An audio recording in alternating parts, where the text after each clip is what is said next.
The passage today, when we are learning, boys and girls and everybody, talks about time and how much time do we have. And let's be honest, if you had a lot of time, as the leader have like a lot of time, there is not much of a rush really to do stuff. You just take your sweet time and get everything sorted. Like for example, Jack, if I tell you that you have an exam on the 12th of May next year, when are you starting to study? The 11th of May, probably. If you have an exam on the 12th of May, when are you starting to study? The 11th of May. You have plenty of time. You are not going to study this afternoon for that exam. Not a chance, because you have a lot of time. But what happens if I say to you, Jack, you have an exam tomorrow at 9 a.m. When are you starting to study? In the middle of the sermon. Because you need to get everything sorted. And say like, oh, Tagle is talking gibberish. Let me just start getting my notes, because there is the pressure of time. The passage today talk about the Lord is coming. And the day of the Lord will appear. And many people will ask, do I have a lot of time? Or I do not have a lot of time? This is a question, a good question. No, normally when you come to church, there is like a lot of older people in church. And then you will think, what, there is like a lot of older people in church? Because like somebody cheeky can say, because the day of the Lord is closer for them. Okay? And then you're like, oh boy, they need to get it sorted because the day of the Lord is closer for them. But when we are young, I still will say that I am young. When we are a bit young, I am more agile than some of the boys doing the actions. So when you are young, you don't think about the day of the Lord too much. You don't think about how much do you need to prepare. Like for example, everybody this morning had to prepare a little to come to church. How many of you in the passage say that one day is like 1,000 years and 1,000 years is like one day? How many of you this morning when the alarm clock hit, you wanted to have that passage as reality and hit 1,000 more years in bed, sleeping and snoozing? Who wanted to wake up this morning really early? That is not my girls, okay? Who wanted to wake up really? You wanted to wake up really early this morning? I know, Amy. But where is your dad and your mom? Sophie, I am pretty sure your mom and dad didn't want you to wake up really early in the morning. No, they didn't want you to wake up really early in the morning. Thomas didn't want Caris to start making a lot of noise really early in the morning either.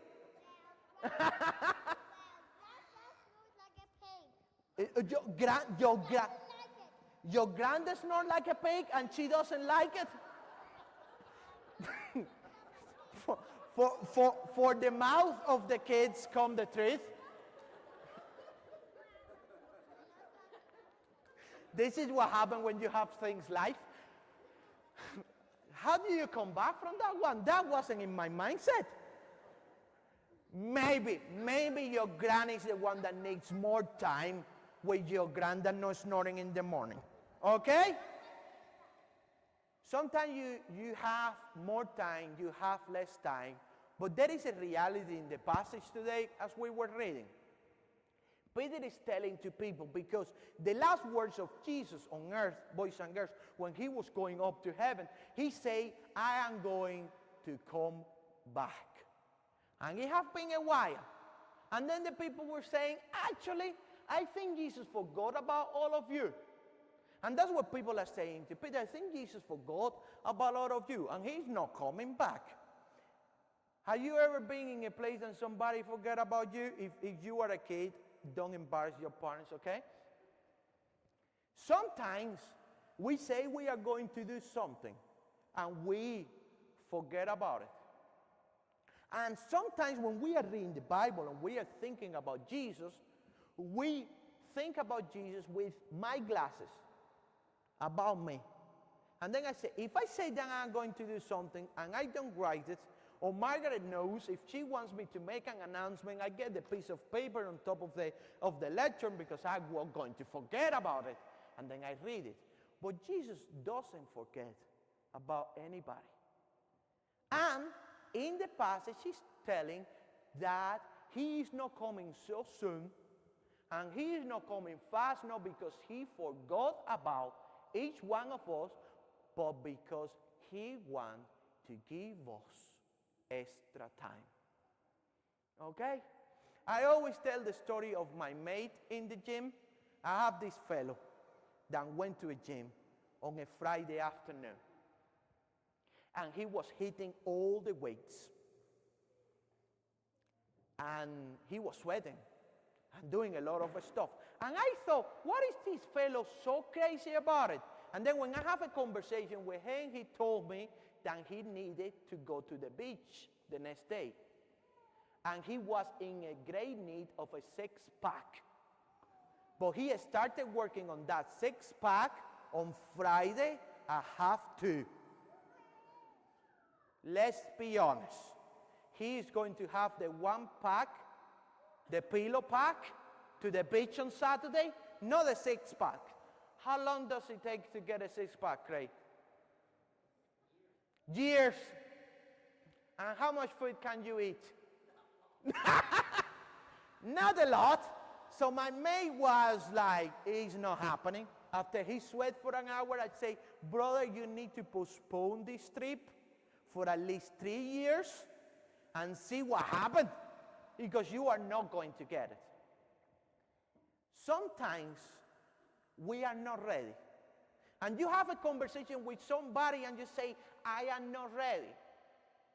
If you are married or you have tried to go out or you are waiting for your friend Gracie, if you are waiting for Lily to go out to a place and she texts you, I am 5 minutes away, you know that she's still in the house.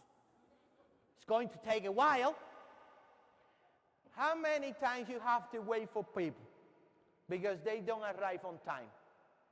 It's only me then. We have to wait for people because they don't arrive on time. And the story in the Bible today is that Jesus is waiting. But for whom Jesus is waiting? Jesus is waiting for us. For any one of us that is taking their sweet, sweet time in making a decision. I have a story of this fellow that was coming to church. So the first Sunday he said, I'm going to go to church. But as he walked, the doors were closed, and then he didn't show up because the doors were closed. The second Sunday he got ready, and as he was coming, the music was on, and he felt embarrassed. Cannot go in because the music is on. And then the third Sunday, as he went, there was somebody outside with a smile. That wasn't me. Somebody beautiful, nice, and gentle. Not Linda either. Somebody else. And that person invited this bloke to come in. It's not the beautiful part, it's the gentle part, okay? And that person invited this bloke to come in. And as the bloke sat, sing the songs, listen to the minister, he saw the truth of Jesus. And he said something. I am so thankful that Jesus didn't came back 2 weeks earlier or 1 week earlier. But give me the time to know him. Sometimes we believe that we have a whole minute, okay? As we were selecting the leaders, we have a whole minute. But sometimes we don't have a whole minute. We have 30 seconds or we have 45 seconds. And before we know it, the time is up and I am not in the platform. That happened to Rebecca. Rebecca wasn't in the platform in the first game because she got entertained trying to get more people. And the answer and the solution to all of this is not easy. Boys and girls, the ones that like Bluey, I love the the long episode of Bluey, the episode of the sign. That's one of the best ones. Sometimes we think that the solution of the problem is like what Bluey was trying to say. The house was going to be sold, okay? The house of Bluey was going to be sold. And what Bluey thought, if I take off, if you get the sign off of the selling of the house will not be sold. And so they try really hard to get the sign off. And in the word today, as I try to be ready for Jesus, I don't try to fix my hair, shave, get all nice, or comb, or to use it. I don't want to look at anybody for this one, or go to the hairdressers and have a perm. That's not what we do to get ready for Jesus, okay? Sometimes we want to get ready to Jesus being really good, being extremely nice, or try to do stuff. There is a philosophy book that is called What We Owe to Each Other. And when I used to be in Carrie Fergus Presbyterian, I used to give me a treat. At the end of the sermons, I used to watch a sitcom, because it's only 24 minutes, and give me like a week cake. And there is this sitcom called The Good Place. Have any of you watched The Good Place? Connor is my mate. He watched this. I am going to spoil it alert, everybody. You need to watch it on Netflix. The Good Place talk about what happened when I am not here anymore. And you go to the good place or to the bad place. And there is this book that is called What We Owe to Each Other. And because I watched the show, I wanted to read the book. The book was a bit of a letdown. The show is a lot better. But in the book, you have this phrase, what do we owe to each other? And the question that I ask is, what Jesus owe me? He doesn't owe me anything. Does Jesus owe me to give me a bit of extra time for me to get to the hairdresser and have my perm done? No, but I owe to him to be ready. Boys and girls and everybody today, we were ready for the service. And we are going to be in a couple of minutes more than ready to hit the coffee, the juice. Boys and girls, you go to this side to hit the coffee and juice and everything, and the sweets. We are going to be ready for that. And the ladies were preparing. So when everybody comes, we are ready. In the passage today, there is this phrase that says, the day of the Lord will come. And as we prepare to go to school, and as we prepare for the exam, and as we prepare for all the things, sometimes we think that we have 1 minute, 45 seconds, 30 seconds, or 10 seconds. And personally, I don't know how much I have.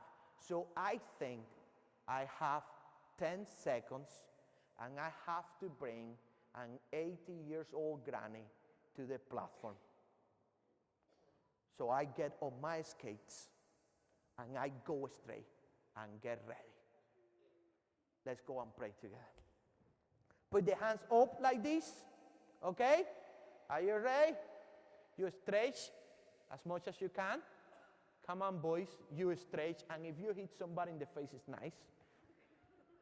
And then you go up to the top, clap, and point to your heart. Say, Jesus, I am giving you thanks. Oh, you can say it out loud with me if you want, okay? Let's go, everybody. Jesus, I am giving you thanks